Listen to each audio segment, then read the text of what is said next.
Ketemu lagi dengan saya teman-teman. Pada video sebelumnya kita sudah melihat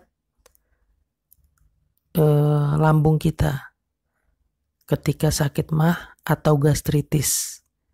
Nah, kali ini kita akan melihat dalam usus besar kita. Ketika di dalam usus besar kita itu ada yang namanya polip. Mungkin teman-teman bertanya ya, apa itu polip usus? Polip usus adalah benjolan kecil yang tumbuh pada bagian dalam usus besar atau kolon. Nah, seperti ini gambarannya itu teman-teman. Ini agak gedean ya. Agak gedean nih. Dia menutupi lingkaran usus besar kita. Banyak dari teman-teman yang bertanya ya, atau pasien-pasien bertanya, apakah polip usus itu berbahaya? Nah, kebanyakan polip usus tidak berbahaya.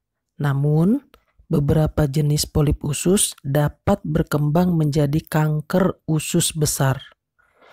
Polip usus dapat dialami oleh segala usia, tetapi lebih sering muncul pada orang berusia di atas 50 tahun.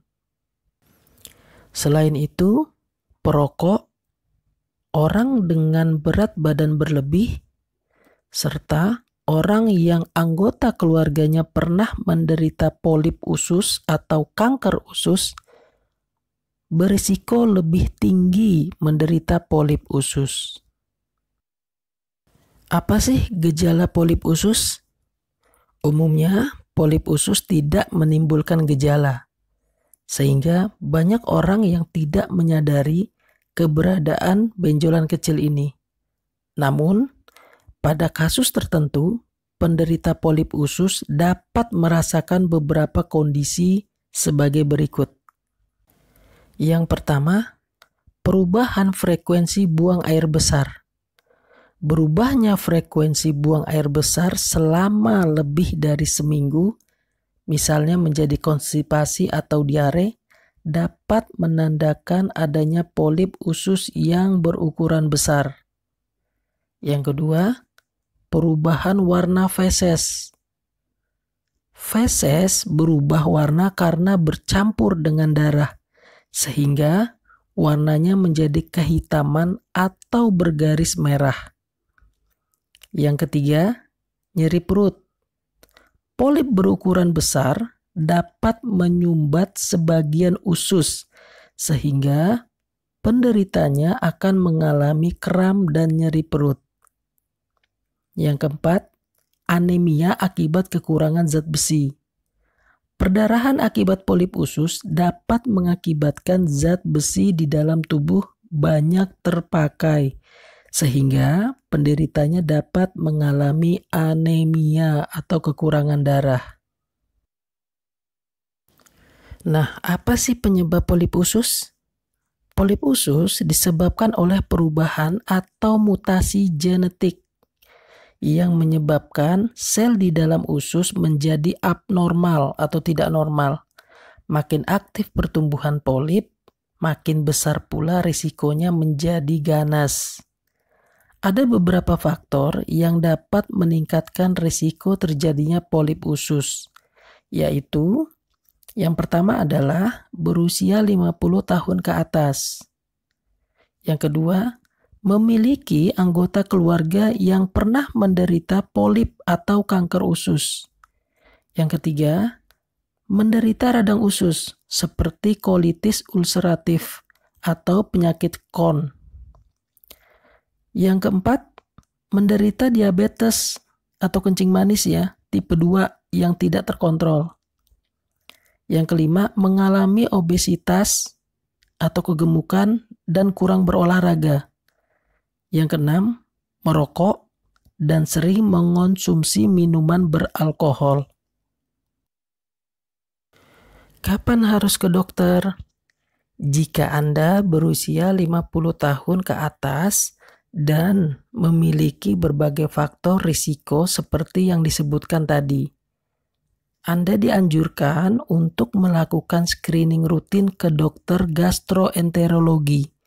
Hal ini perlu dilakukan untuk mendeteksi apakah ada polip di dalam usus. Apabila mengalami nyeri perut dan perubahan pada frekuensi buang air besar selama lebih dari seminggu, atau terdapat darah di tinja, segera hubungi dokter. Penanganan polip usus yang cepat dapat mencegah perkembangan polip usus menjadi kanker usus besar. Bagaimana diagnosis polip usus? Diagnosis polip penting dilakukan terutama untuk mendeteksi polip yang dapat berubah menjadi kanker.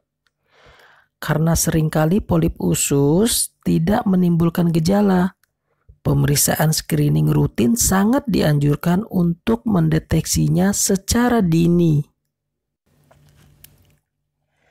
Apa sih pemeriksaan screening yang dilakukan untuk mendeteksi polip usus? Yang pertama adalah kolonoskopi, yang seperti kita tonton saat ini. Ini adalah pemeriksaan kolonoskopi. Dalam pemeriksaan kolonoskopi, dokter akan memasukkan alat berbentuk selang kamera melalui dubur untuk mengamati lapisan dalam dari usus besar pasien. Jika ditemukan polip, dokter akan memotong dan mengangkatnya untuk kemudian diperiksa di laboratorium. Nah, teman-teman semua, nanti kita akan melihat pemotongan polipnya. Ya, di video ini nanti ada. Nanti dipotong polipnya untuk diperiksa ke laboratorium. Bagaimana pemotongannya? Saksikan video ini ya sampai akhir. Nanti kita akan melihat bagaimana pemotongannya. Selain kolonoskopi, ada juga uji feses untuk melakukan pemeriksaan screeningnya. Ada 2 jenis pemeriksaan feses yang bisa dilakukan, yaitu FIT atau Fecal Immunochemical Test dan FOBT, Fecal Occult Blood Test. Keduanya bertujuan untuk mendeteksi kandungan darah di dalam feses yang dalam keadaan normal seharusnya tidak ada. Kedua pemeriksaan ini dilakukan untuk mendeteksi kanker usus besar lebih awal. Bagaimana untuk pengobatan polip usus? Nah, jika terdapat polip usus, dokter akan melakukan pengangkatan polip. Ada berbagai cara bisa dilakukan untuk mengangkat polip, di antaranya yang pertama adalah pengangkatan polip atau polipektomi melalui kolonoskopi. Dokter akan menyuntikkan cairan ke polip agar terpisah dari jaringan di sekitarnya dan dapat diangkat. Tindakan ini dilakukan dengan bantuan alat kolonoskopi. Yang kedua, pengangkatan polip atau polipektomi melalui laparoskopi. Jika ukuran polip terlalu besar, maka pengangkatan polip dilakukan melalui teknik laparoskopi. Tindakan ini mirip dengan kolonoskopi, tetapi alat masuk melalui dinding perut, bukan dubur. Di video sebelumnya itu sudah ada ya teman-teman ya, laparoskopi, tetapi untuk usus buntu dan batu empedu. Yang ketiga adalah pengangkatan seluruh usus besar. Prosedur bedah ini dilakukan bila seseorang menderita familial adenomatous polyposis atau FAP. Nah, mungkin teman-teman banyak sekali yang bertanya bagaimana sih pencegahan polip usus? Sebagian polip usus muncul akibat adanya kelainan genetik. Hal ini memang sulit untuk dicegah, namun dapat dideteksi lebih awal dengan pemeriksaan screening rutin. Sedangkan untuk polip usus yang disebabkan oleh faktor lain, pencegahan dapat dilakukan dengan Yang pertama adalah teman-teman memperbanyak konsumsi buah-buahan dan sayur-sayuran.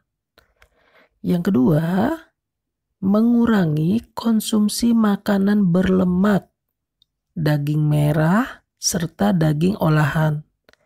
Yang ketiga, tentunya tidak merokok. Yang keempat, menghindari konsumsi minuman keras. Yang kelima, menjaga berat badan ideal. Yang keenam, berolahraga secara teratur setidaknya 1 jam per minggu. Yang ketujuh, meningkatkan konsumsi kalsium untuk mencegah kambuhnya polip usus.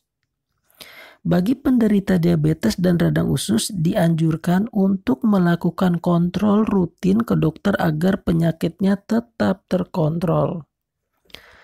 Itu ya teman-teman yang bisa saya sampaikan video kali ini. Mungkin nanti kita akan berlanjut video part 2-nya, bagaimana pemotongan polip di dalam video ini.